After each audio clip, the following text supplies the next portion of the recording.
সাল 2006 ক্রিকেট দুনিয়ায় একজন তারকার আগমন হয়। তার নাম সাকিব আল হাসান। বেশি দিন টাইম নেয় নাই, 1 2 3 বছর পরে 2009 সালে ক্রিকেট দুনিয়ায় ওডিআই র্যাঙ্কিংয়ে নাম্বার 1 সে হয়ে যায়। পুরা দুনিয়া তাকে নিয়ে নিউজ করতে থাকে। বাংলা এখন নাম্বার 1। আমাদের দেশের যত টিভি আছে, বিটিভি, এনটিভি, আইটিভি, 71, সবগুলোর মিডিয়া এক টাইম নিউজ, সাকিব আল হাসান পৃথিবীর নাম্বার 1 খেলোয়াড়।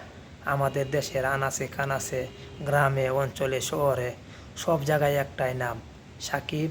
বাংলার জান, বাংলার প্রাণ। যুবক থেকে বুড়া, নারী থেকে পুরুষ, সব জায়গায় একটাই নাম। আমরা তখন সাদা কালো টিভি ছিল, রঙিন টিভি পাই নাই দেখতে, ডিশ ছিল না, এনটিআর লাগায়া লড়ায় লড়ায় খেলা দেখতাম। তখন সাকিব বল পৃথিবীর 1 নম্বর খেলোয়াড় হয়ে যায়। এই গর্ব করতে করতে আমাদের মনটাই ভরে যায়। তার নাম সাকিব আল হাসান। আপনারা তাকে নিয়ে সমালোচনা করেন।